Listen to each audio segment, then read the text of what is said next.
옛날 조선시대 어느 마을에 절뚝이라는 절름발이 머슴이 살았습니다. 이 절뚝이는 원래부터 이 마을 사람은 아니었는데요.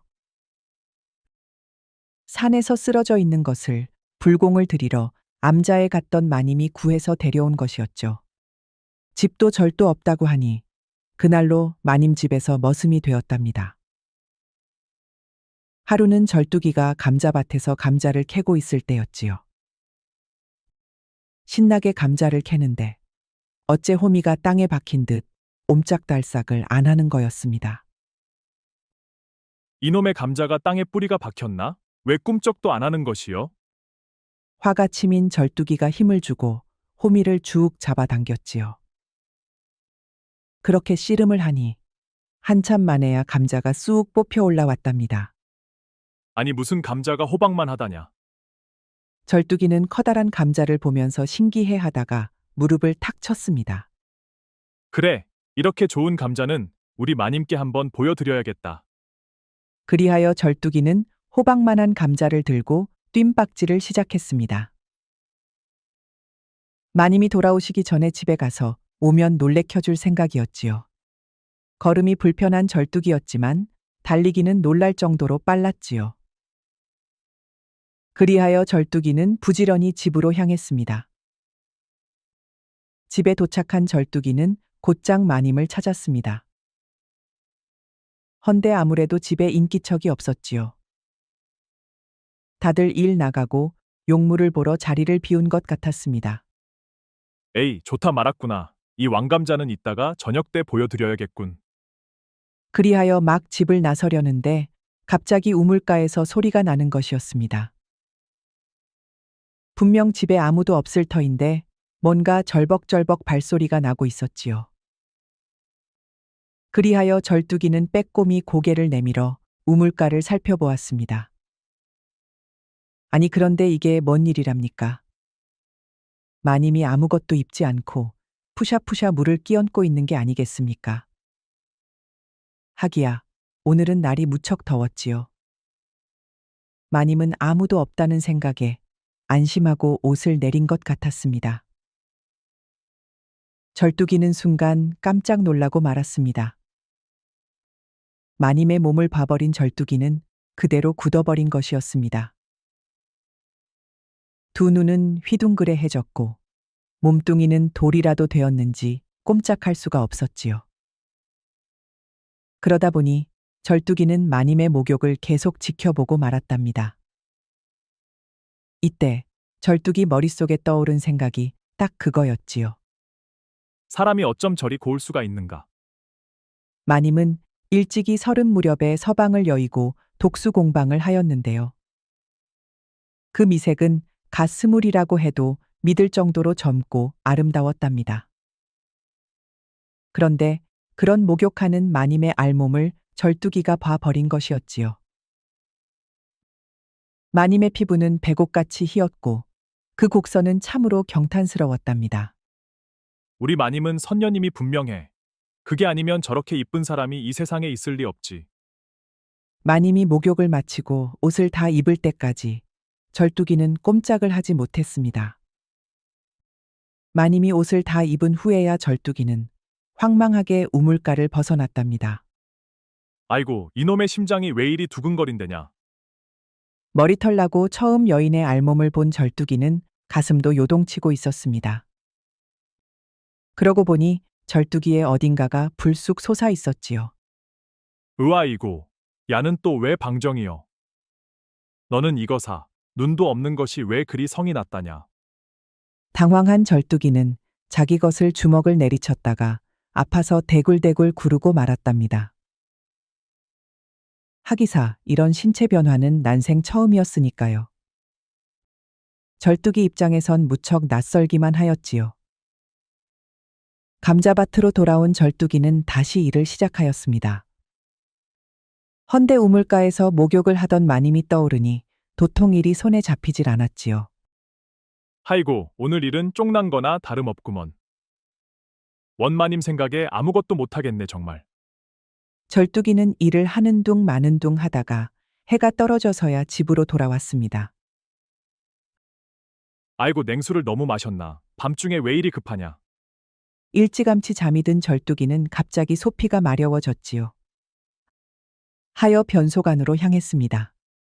시원하게 이를 보고 나오는데 마님 방에 아직도 불이 켜져 있는 게 아니겠습니까? 보름달이 하늘에 떡 걸린 것이 아주 깊은 밤이었지요. 아니, 무슨 일이길래 마님은 아직까지 주무시지도 않는담? 무슨 일인가 싶어 마님의 방 앞으로 가보았습니다. 헌데 방 안에서는 아무런 소리도 들리질 않는 것이었습니다. 걱정이 된 절뚝이는 문틈으로 방 안을 들여다보았지요. 헉, 이게 무슨 일이람? 마님은 속이 비치는 흰색 고쟁이 차림이었습니다. 그것만으로도 심장이 벌렁거렸는데 더 놀라운 것은 마님의 행동이었습니다. 마님은 슬며시 주변을 둘러보다가 장롱에서 목침을 하나 꺼내는 것이었습니다. 그러더니 이불 위에 턱 던져놓는 것이 아니겠습니까? 휘우 베개가 있는데 왜 또 목침을 꺼내셨담? 헌데 이게 뭔 일이랍니까? 마님이 글쎄 그대로 목침을 깔고 앉은 것이었지요. 생전 처음 보는 광경에 절뚝이의 눈은 아주 바깥으로 튀어나올 지경이었답니다. 서방님, 왜 그리도 일찍 가셨습니까? 제가 이리도 외로운데 불쌍하지도 않으신가요? 한숨을 폭 내쉰 마님은 목침을 두 다리로 단단히 붙잡았지요. 그러더니 말을 타듯이 앞뒤로 움직이는 게 아니겠습니까? 하나부터 열까지 전부 처음 보는 광경이었지요. 헌데 그 모습을 본 절뚝이의 몸이 마구 뜨거워지는 것이었지요. 하여 절뚝이는 숨 쉬는 것도 잊고 마님을 지켜보았답니다. 한참을 달리던 마님은 한 차례 부르르 떨더니 그대로 잠이 들었지요. 시방, 내가 지금 뭘 본 것이요? 그나저나 마님은 불도 끄지 않고 주무신담. 저러다 잠결에 호롱불을 건드리면 큰일 날 일이었지요. 하여 절뚝이는 슬며시 방문을 열고 안으로 들어갔습니다. 잠든 마님 대신 불을 꺼줄 요량이었지요. 어휴, 자는 모습도 선녀네 선녀여. 호롱불을 끄기 전에 마님을 한 번 더 보았지요. 일렁이는 불빛 아래 마님의 얼굴은 너무나도 아름다웠습니다. 거기다 손만 뻗으면 닿을 거리였지요. 킁킁. 아이고, 향기는 또 왜 이리 좋다냐? 그뿐인가요? 부드러운 마님의 향기는 절뚝이의 가슴을 더욱 뛰게 하였습니다. 절뚝이는 하도 심장이 두근거려서 금방이라도 터질 것만 같았지요. 너무나도 떨린 절뚝이는 얼른 호롱불을 끄고 밖으로 나왔지요. 그리고는 크게 숨을 들이켰습니다. 오늘 일은 내가 무덤까지 비밀로 할 것이요. 방으로 돌아간 절뚝이는 마님 생각에 잠이 오질 않았지요. 목욕할 때 보았던 마님과 목침 위를 달리던 마님이 너무도 생생했습니다. 하도 싱숭생숭해서 그런지 절뚝이는 잠도 못 자고 결국 뜬 눈으로 밤을 새웠습니다. 벌건 눈으로 일어난 절뚝이는 이른 아침부터 나갈 채비를 하였지요. 어째 오늘은 도저히 마님 얼굴을 볼 낯이 없었으니까요. 야, 절뚝아, 너 눈 봐라. 어째 눈동자가 벌개졌냐? 허참, 무슨 헛소리여. 그냥 잠을 못 자서 그런 것이구먼. 아니, 왜 잠을 못 잤느냐니까? 혹시 밤새도록 내 얼굴이 아른거려서? 에이, 내가 네 생각은 왜 하냐? 그냥 좀 싱숭생숭해서 그랬구먼. 네가 내 생각 말고 뭔 일로 싱숭생숭했겠느냐? 딱 봐도 답이 나오는디? 아이고, 쓸데없는 소리 그만하고 비켜 좀. 난 밥부터 먹어야 쓰겠은께. 히히 얼버무리긴. 너 혹시 지금도 심장이 벌렁거리고 그런 거냐? 내가 왜 심장이 벌렁거리긴. 허참나. 연마을 끝동이랑 땡치리는 나만 보면 물레방앗간에서 보자고 하던데. 너는 그런 거 없다는 거요? 아, 일 없은께 그만하더라고. 절뚝이는 찬물에 밥을 말아 후다닥 해치웠지요. 그리고는 춘매가 달라붙기 전에 얼른 집을 나섰습니다. 뒤에서 춘매가 불렀지만 절뚝이는 바삐 걸음을 옮겼지요. 이미 절뚝이의 마음엔 마님만 떡하니 들어와 있었으니까요. 그러다 보니 다른 여인은 눈에 들어오지도 않았습니다. 절뚝이는 밭에서 일을 하면서도 마님 생각만 났답니다. 어째 마님 얼굴만 떠올려도 가슴이 설레었지요. 고개를 흔들어 봐도 금세 마님의 얼굴이 떠오르곤 했답니다. 하여간 밭일을 마치니 해질 무렵이 되어 있었지요. 방에 들어누운 절뚝이는 마님 생각에 잠이 오질 않았습니다. 눈을 감아도 정신이 말똥말똥한 것이었죠. 아이고, 내가 어떻게 되었나 보다. 왜 자꾸 마님 얼굴만 생각난다냐. 그래서 밤늦게까지 뒤척이다가 답답한 마음에 바람을 쐬러 나왔습니다. 그런데 이게 뭔 일이랍니까? 글쎄 오늘 밤도 마님 방에 불이 켜져 있었지요. 마님이 오늘도 안 주무시나 보군. 그 순간 어젯밤 목침에 오른 마님이 딱 떠올랐습니다. 그러다 보니 어느새 절뚝이의 발걸음은 마님방 앞으로 향하고 있었지요. 그리고 또다시 문틈에 눈길을 주었답니다. 오늘도 마님은 가벼운 차림으로 누워 있었지요. 그 옆엔 호롱불이 흔들거렸습니다. 또 저러신다. 저러다 불이라도 나면 어쩌시려고. 절뚝이는 살며시 안방으로 들어갔습니다. 속옷만 걸치고 자는 마님은 참으로 아름다웠습니다. 절뚝이의 심장이 또 요동을 치기 시작하였지요.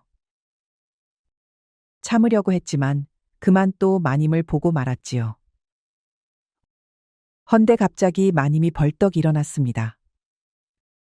그러더니 절뚝이 소매를 꽉 쥐는 게 아니겠습니까? 아이고 놀래라. 절뚝이는 옷가지를 벗어두고 걸음아 날 살려라 달아나 버렸지요. 절뚝절뚝 뛰어가 버린 절뚝이는 어느새 흔적도 보이지 않았습니다. 덕분에 마님은 소매만 쥔 채 황망해지고 말았답니다. 아니 절뚝이 저것은 왜 이리 숫기가 없는 것이야. 모처럼 내 방까지 들어와 놓고 달아나긴 왜 달아나. 하이고 내 속이 다 답답하다야. 사실 마님은 평소 절뚝이를 눈여겨보고 있었지요. 산에서 구해온 그날부터 자꾸만 눈에 밟혔으니까요. 그런 절뚝이가 일까지 잘하니 어째 마음이 기울고 있었답니다. 며칠 전에도 사실 마님은 절뚝이가 돌아온 것을 알고 있었습니다. 하여 우물가에서 척 목욕을 시작했던 것이지요. 거기다 어젯밤 절뚝이가 방 안까지 들어왔으니 오늘이야말로 일을 준비하고 있었던 것입니다. 불까지 켜놓고 절뚝이를 기다리고 있으니 마침내 이 녀석이 방에 들어온 게 아니겠습니까? 하여 소매를 붙잡았는데 이것이 그걸 뿌리치고 도망가 버리고 말았던 것이지요. 저런 쑥맥을 데리고 내가 어쩌면 좋담. 마님은 순진한 절뚝이를 유혹하기 위해 고민을 했습니다. 그리하여 마님은 절뚝이와 처음 만났던 산속절에 다녀오기로 하였지요. 불공을 들이겠다는 핑계로 절뚝이를 데리고 집 밖으로 나설 작정이었습니다. 이튿날 아침 마님은 일찌감치 절뚝이를 불렀지요. 부르셨습니까요, 마님? 절뚝이는 어젯밤 일이 찔리는지 마님 눈치만 살폈지요. 오늘은 뒷산 보광사에 불공을 들이러 갈 것이니 채비를 갖추거라. 네, 알겠습니다요, 마님. 그때였습니다. 부엌에서 일을 하던 춘매가 튀어나온 것이었죠. 아니, 마님, 보광사에 불공 들이러 가실 때면 항상 지가 동행을 하지 않았었는가며. 헌데 이번에는 어찌 절뚝이가 함께 간단 말입니까요? 아, 그거야. 이번에는 공약물도 많고 이것저것 챙겨야 할 게 있어서 그런 것이 아니겠느냐. 지도 웬만하면 모두 이고 갈 수 있습니다요. 춘매가 설득해봤지만 마님은 요지부동이었지요. 꼭 절뚝이와 가겠다는 것이었습니다. 춘매는 어째 꺼림칙하였습니다. 사찰에 가려면 길도 험하고 가다 보면 사이꼴에서 묵어가야 했지요. 헌데 마님과 절뚝이가 그 길을 단둘이 가겠다니요. 아무래도 수상하기 그지 없었습니다. 네가 그동안 고생이 많았으니 이번엔 절뚝이에게 맡겨보자꾸나. 마님이 가버리자 춘매는 절뚝이 손을 잡아 으슥한 곳으로 끌고 갔답니다. 너 이거 사. 마님한테 흑심을 품으면 안 될 것이야. 알았지? 아니 내가 무슨 흑심을 품는다고 그려. 저지른 일이 있는 절뚝이는 춘매의 말에 기겁을 했지요. 해서 더 크게 손사래를 쳤답니다. 내가 언감생심 그런 생각은 하질 않어. 너 말고 마님이 걱정돼서 하는 말이여. 아, 마님이 홀몸이 되신 지 벌써 몇 년이나 되었잖아. 그러니 자연 외롭지 않으시겠어. 허니 너하고 단둘이 가다 보면 무슨 생각이 들지? 어찌 않으냔 말이야. 아이고 참말로 별소릴 다 하는구먼.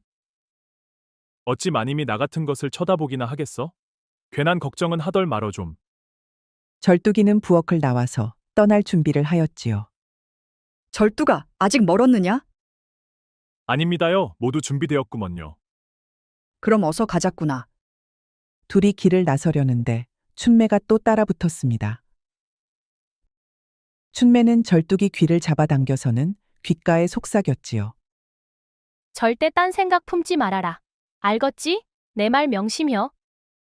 아 좀 그만하라고. 알겠으니 집이나 잘 지켜. 춘매를 뿌리친 절뚝이는 마님의 뒤를 따라 길을 나섰습니다. 그렇게 능선을 지나 계곡을 지나다 보니 어느새 해가 지기 시작하였지요. 그리고 저 멀리 산자락 아래 작은 주막집이 하나 보였습니다. 산길을 오가는 길손들을 상대로 장사를 하는 곳이었지요. 오늘은 저 산자락 아래 있는 주막에서 하룻밤 묵어야겠구나. 두 사람은 주막 안으로 들어왔습니다. 헌데 주막은 텅 비어 있고 손님이라곤 한 명도 보이지 않았지요. 주모, 여기 국밥 2그릇 내주시고 방도 2개 잡아주시오. 알겠어요. 잠시만 기다리세요. 잠시 후 주모가 국밥을 내오자 절뚝이가 슬쩍 물었습니다. 그런데 주모, 어찌 이리 주막이 한산합니까? 손님이 하나도 없는 것이 이상하오. 에휴, 다 산적들 때문이지요. 산적이라니요? 그게 무슨 말씀이오? 요 며칠 이 산에 산적대가 돌아다닌대요. 이웃 마을에도 내려와서는 죄다 쓸어갔다지 뭐예요. 사람들도 여럿 해쳤다 하니 다들 겁을 먹고 날이 저물면 바깥에 나오질 않지요.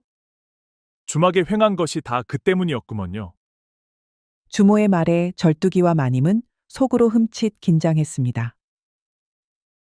불공을 들이러 가려면 이틀은 더 가야 하는데 혹여나 산적과 마주치게 되면 어찌하나 걱정이 들었지요. 절뚝아, 바깥에 자꾸 인기척이 들리는구나. 산적들이 돌아다닌다 하니 마음이 놓이지 않는다. 그러니 절뚝이 너는 밤이 깊어지면 내 방으로 와서 나를 좀 지켜주거라.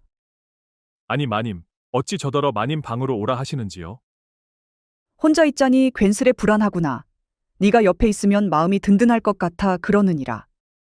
그럼 지는 그저 마님 곁에서 조용히 지켜드리면 되는 것이겠지요?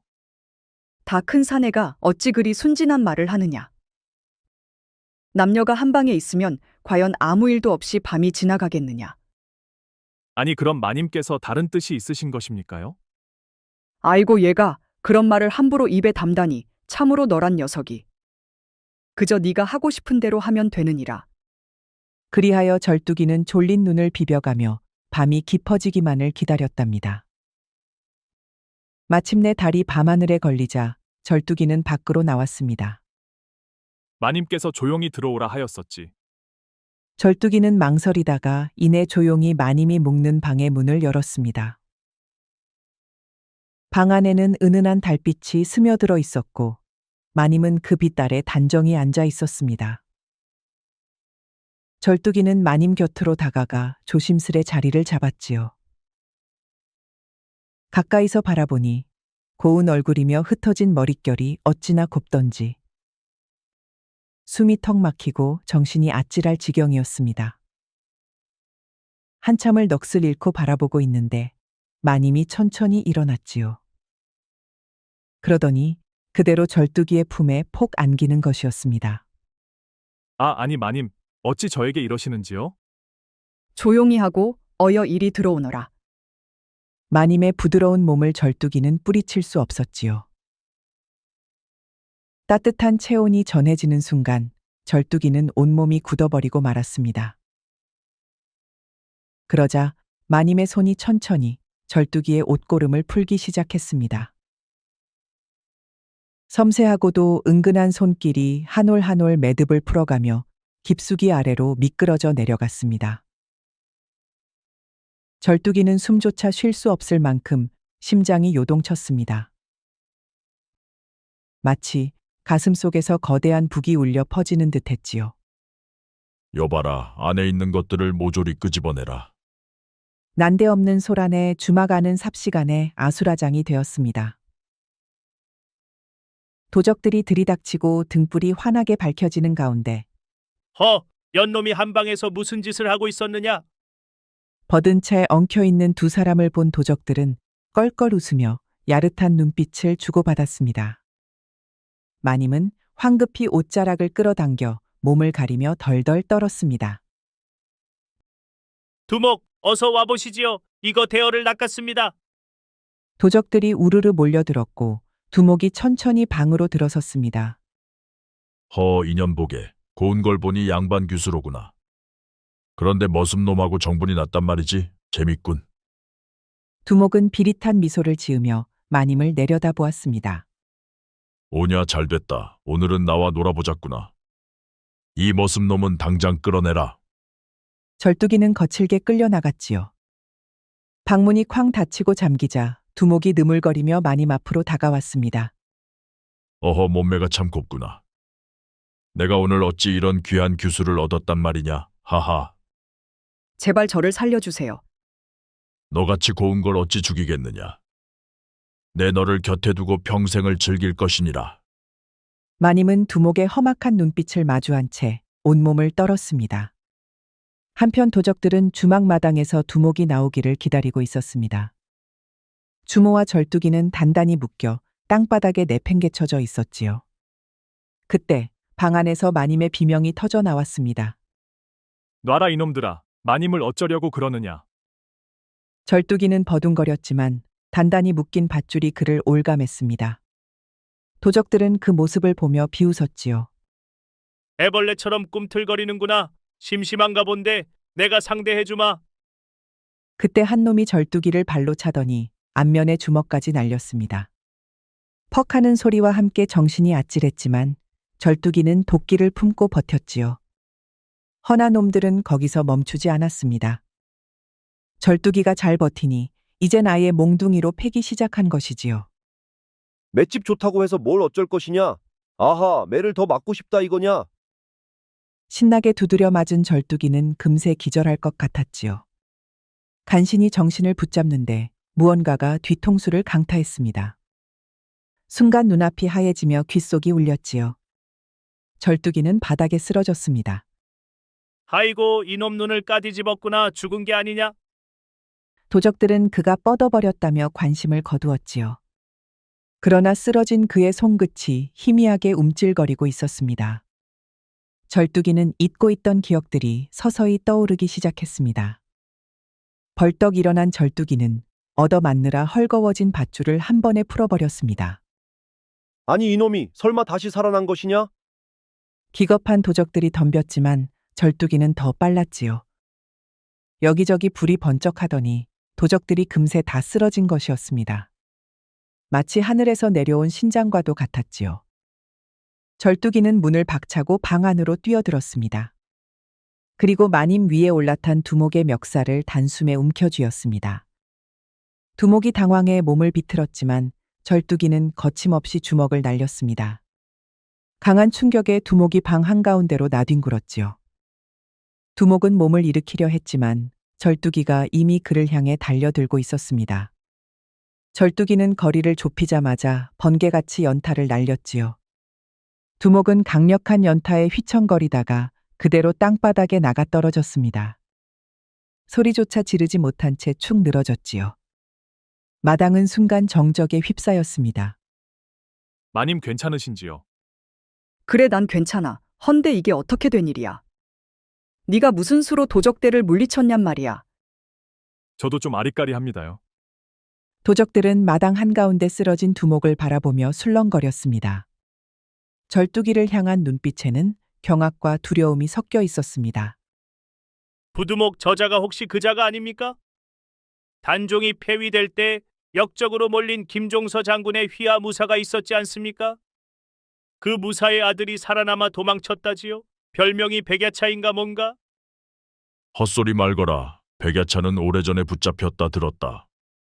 아닙니다, 부두목. 그는 붙잡혔다가 간신히 빠져나갔다고 했습니다. 도적들의 얼굴이 어둡게 굳었습니다. 유일한 단서는 그가 도망칠 때 무릎에 화살을 맞았다는 것입니다. 그래서 지금도 다리를 절뚝거린다더군요. 뭐라? 그렇다면 도적들은 한순간 절뚝이의 다리를 내려다 보았습니다. 절뚝이는 도적들을 향해 한 걸음 나섰습니다. 내 놈들, 내 정체를 알고 있다는 듯이 떠드는군. 정말 나를 아느냐? 도적들은 한동안 말없이 서로를 쳐다보다가 한 놈이 어렵게 입을 열었습니다. 우리 같은 패거리를 이토록 쉽게 제압할 자는 오직 한 사람뿐입니다. 바로 김종서 대감의 오른팔 백야차지요. 계속 말해보거라. 도적은 조심스레 말을 이었습니다. 그자는 김종서 대감의 부하였던 무사 집안의 아들이었습니다. 헌데 수양대군이 김대감을 제거할 때 그 집안도 모조리 몰살당했지요. 다만 그 무사의 아들만이 끝까지 저항하다가 붙잡혔다 들었습니다. 그런데 어찌하여 살아남았다는 것이냐? 수양대군의 병사들이 그를 참수하기 직전 그는 어찌 된 일인지 탈출했지요. 하지만 도망치는 과정에서 무릎에 화살을 맞았습니다. 그래서 지금도 절뚝거린다 들었습니다. 절뚝이는 조용히 자신의 다리를 내려다 보았습니다. 아직도 무릎이 욱신거리는 듯 했지요. 그렇다면 그자는 지금 어디에 있느냐? 그 후로 백야차는 행방이 묘연하다고 합니다. 수양대군이 병사들을 풀어 몇 년째 그를 찾았지만 끝내 찾지 못했다더군요. 사람들이 말하길 백야차에겐 스승이 있는데 그자가 도와준 게 아니냐고 하더이다. 도적들이 말하는 백아차가 정말 자신일까요? 절뚝이는 조용히 숨을 들이켰습니다. 내 놈들은 오늘 있었던 일을 입 밖에 내어선 안 된다. 알겠느냐? 절뚝이는 도적들을 돌려보냈습니다. 놈들은 두목을 데리고 황급히 주막을 빠져나갔지요. 주모는 그 광경을 지켜보며 혀를 찼습니다. 허참, 총각이 정말 그자가 맞는 게야? 그렇지 않고서야 혼자서 도적들을 저리 상대할 수가 있겠어? 주모도 오늘 일을 누구에게도 말하지 마시오. 나 역시 내가 누구인지 모르겠소. 괜히 입에 오르내려 좋을 것이 없을게요. 그건 마음턱 놓으시게 내 입을 꼭 닫고 있을 테니. 그나저나 총각이 아니었으면 정말 어찌 될 뻔했는지 참으로 고마우이. 도적들이 떠나가자 절뚝이는 마님이 있는 방으로 들어갔습니다. 마님은 이미 밖에서 오갔던 이야기를 들었던지 절뚝이를 바라보며 말했습니다. 아니, 절뚝이가 정말 백야차인지 뭔지가 맞는 것이야? 저도 아직 뭐가 뭔지 모르겠습니다요, 마님. 하지만 이제라도 네가 누구인지 알아봐야 하지 않겠느냐? 그럼 마님을 집에 모셔다 드리고 태백산으로 한번 가봐야겠습니다. 그리하여 절뚝이는 날이 밝자 마님을 모시고 다시 집으로 향했습니다. 도착하자마자 춘매가 달려나와 반색하였지요. 아니, 어쩐 일로 이렇게 일찍 오셨는가며? 혹시 둘이서 무슨 일이라도 있었는가며? 일이 있긴 있었지. 그런데 절뚝이는 이제 자신이 누구인지 찾아야 할 것 같구나. 아니, 도대체 무슨 일이 있었단 말이어요? 한밤중에 절뚝이가 마님을 덮치기라도 했는가며? 얘가 무슨 소리를 하는 거니? 춘매는 마님의 치맛자락을 붙들었습니다. 마님도 그러시면 안 됩니다. 또 무슨 말이 하고 싶은 거냐? 마님도 아시잖아요? 절뚝이가 저한테 혼인하자고 얼마나 졸라댔는지. 뭐라고? 아이고, 마님도 참 그걸 모르셨단 말이어요? 절뚝이가 저한테 매번 춘매야, 제발 나하고 혼인해주라. 너 없이는 못 산다 하고 울며불며 빌었단 말이에요. 마님은 기겁을 하였지요. 절뚝이를 쳐다보니 고개를 절레절레 흔드는 것이었습니다. 아니 내가 언제 그래서 제가 생각해 봤지요. 불쌍한 절뚝이가 저렇게 간절히 원하니 기왕이면 제가 그 부탁을 들어줘야겠다. 그러니께 마님은 절뚝이를 탐내시면 안 됩니다요. 아니, 얘 절뚝이가 내 것이라고 생각하는 것이냐? 절뚝이는 나도 양보 못하니 그런 줄 알아라. 아이고 마님 이러시면 안 되지요. 절뚝이가 원래부터 저한테 마음이 있었는데 마님이 억지로 끼어드시면 곤란하지 않습니까? 도대체 무슨 말을 하는 거냐? 아무렴요. 절뚝이가 저만 보면 눈에서 꿀이 떨어지는데 마님은 이제 깨끗이 포기하시고 절뚝이를 제게 넘기시지요. 마님과 춘매의 눈에서 불꽃이 튀었습니다. 안절부절하던 절뚝이가 나섰지요. 아, 왜들 그러십니까? 저 때문에 그만들 싸우시오. 그리고 저는 얼른 금강산으로 가보겠습니다요. 그래 절뚝아, 얼른 가서 스승님을 찾아라. 그분이라면 네가 누구인지 알고 계실지도 모른다. 절뚝이가 길을 떠나야 한다는 말에 춘매는 펄쩍 뛰었습니다. 아니 절뚝아, 너는 시방 어디를 간다는 것이야? 설마 일부러 나 피하려고 도망가는 거야? 아이고, 춘매야, 그런 게 아니라 내가 누구인지 알아보러 가는 것이요. 뭐 그런 거라면 어쩔 수 없지. 하지만 꼭 기억해둬라 절뚝아. 네가 혼인하자고 그렇게 빌었던 거 내가 들어준 거니까. 금강산에서 네가 누구인지 알아보고 돌아오면 바로 혼례를 올리는 거다. 이번엔 마님이 펄쩍 뛰었지요. 얘 갑자기 혼인은 무슨 혼인이니? 마님은 우리 혼인을 막으시면 안 됩니다. 그러면 지는 가만히 있지 않을 것이요. 절뚝이는 도망치듯 집을 나왔습니다. 둘의 눈빛을 보니 식은땀이 쭉 났지요. 절뚝이는 괴나리 보찜을 짊어지고 태백산으로 향했습니다. 몇 날 며칠을 걸어 금강산에 당도했습니다. 가파른 산길을 따라 한참을 걸으니 묘하게 익숙한 풍경이 눈에 들어왔습니다. 이틀을 꼬박 더 걷고서야 그는 깊은 산 속에서 오래된 초옥 한 채를 발견했습니다. 그 문 앞에 백발의 노인이 서 있었지요. 노인은 절뚝이를 바라보더니 희미한 미소를 지었습니다. 오랜만이구나. 스승은 절뚝이에게 따뜻한 차를 내주었습니다. 네 아버지는 뛰어난 무인이자 충직한 장수였다. 그러나 그는 권력에 줄을 서는 것을 거부했지. 수양대군이 내 아버지를 죽였단 말입니까? 그래, 김종서 대감과 함께 네 아버지도 수양대군의 손에 희생당했다. 그들은 역적으로 몰려 참수되었고 너 역시 그 자리에서 목숨을 잃을 뻔했지. 전 어찌 살아남았습니까? 그날 나는 너를 데리고 빠져나왔다. 하지만 네가 도망치는 도중 화살을 맞아 정신을 잃었고 기억 또한 잃고 말았지. 절뚝이는 주먹을 꽉 쥐었습니다.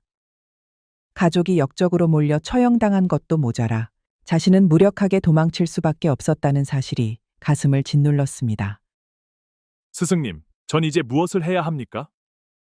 선택은 내 손에 달려 있다. 다만 명심하거라. 분노만으로 검을 휘두르면 그 검이 결국 내 자신을 해칠 것이다. 절뚝이는 스승의 말을 깊이 새겼습니다. 저는 한양으로 가야겠습니다. 가거라. 다만 무엇이 옳은 길인지 마지막까지 고민하거라. 절뚝이는 깊은 밤 흐르는 눈물을 닦고 검을 한자루 챙겼습니다. 그의 발걸음은 한양을 향해 있었지요. 한양에 도착한 절뚝이는 어둠을 타고 궁궐 담장을 넘었습니다. 수양대군이 앉아있는 집무실까지 가는 길목에는 수많은 병사들이 경비를 서고 있었지요. 절뚝이는 마치 그림자처럼 움직이며 그들을 하나둘 조용히 쓰러뜨렸습니다. 그렇게 궁궐 깊숙한 곳 집무실까지 도달했습니다. 수양대군은 홀로 서책을 읽고 있었습니다. 그런데 바람 한 점 없는 밤 촛불이 일렁이며 문이 조용히 열렸습니다. 그리고 검은 그림자가 안으로 스며들었습니다. 수양대군이 고개를 들었을 때 이미 절뚝이의 검날이 그의 목을 겨누고 있었습니다. 누구냐? 기억하시겠습니까? 김종서 장군과 함께 참수당한 분이 제 아버지입니다. 순간 수양대군의 얼굴이 굳었습니다. 그 아이가 살아 있었단 말이냐? 덕분에 다리를 절뚝거리며 살고 있습니다. 하지만 손에 검을 쥐는 데는 아무런 문제가 없지요. 수양대군은 긴장한 채 절뚝이의 눈을 뚫어져라 바라보았습니다. 그 눈빛은 확고했습니다. 한치의 망설임도 없이 목을 베어버릴 듯한 살기가 가득했지요. 날 죽이러 온 것이냐? 그래야 마땅하겠지요. 그러나 여기서 전하를 죽이면 또다시 조선은 피바람에 휩싸일 것입니다.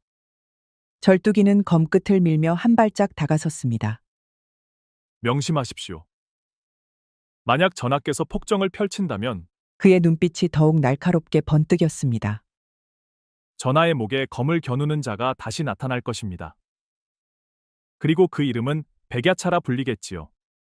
수양대군의 식은땀이 등을 타고 흘렀습니다. 평생 권력과 모략 속에서 살아온 그였지만 지금 이 순간만큼은 너무나도 무서웠지요.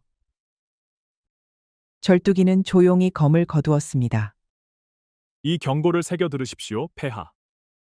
그리고 그 말과 함께 그는 어둠 속으로 스며들듯 사라졌습니다.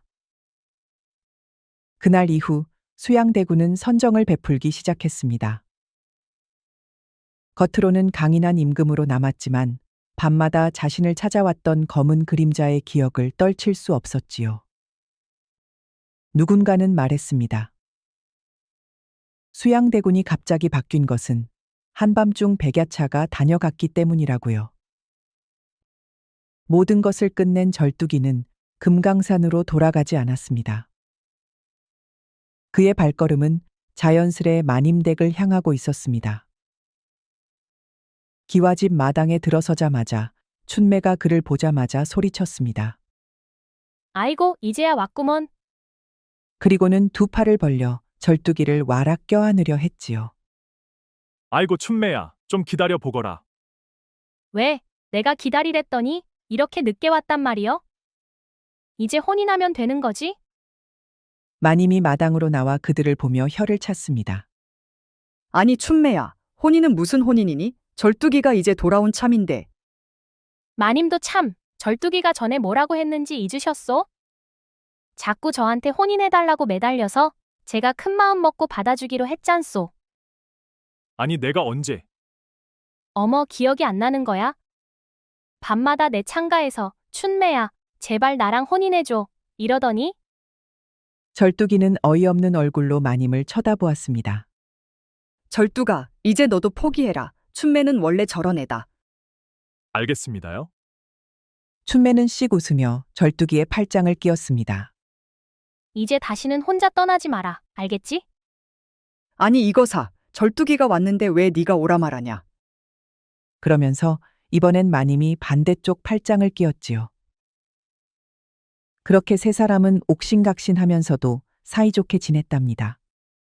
우리끼리 얘긴데 밤이 되면 절뚝이는 백야차로 변했지요. 그리고는 두 미녀의 방을 번갈아 방문하였다고 합니다. 백야차가 오는 날이면 마님도 춘매도 밤새 울부짖었지요. 하여간 저것은 이부자리에만 들어가면 짐승이라니께. 짐승이 아니라 야차다 야차. 백야차가 헛소문이 아니었던 게야. 아니 둘이서 무슨 신소리를 하고 있습니까요? 자, 어서 안으로 들어오시지요. 그렇게 또 뜨거운 밤이 지났지요. 아침 새소리에 깬 절뚝이는 멀리 보이는 한양의 궁궐을 바라보았습니다. 그곳에는 여전히 권력이 소용돌이쳤지만 적어도 그는 할 일을 마쳤습니다. 옛 성현들이 말하길 진정한 힘은 마음을 다스리는 것에서 나오는 법이라 했습니다. 우리도 절뚝이처럼 어려움 속에서도 올바른 선택을 하며 스스로의 길을 개척해 나가야겠습니다. 우리 영상을 시청하신 모든 분들께 행복이 가득하길 기원하겠습니다. 구독과 좋아요, 알림 설정 부탁드려요. 이후에도 재미난 이야기가 많이 준비되어 있으니 다른 영상도 꼭 보러 와주세요.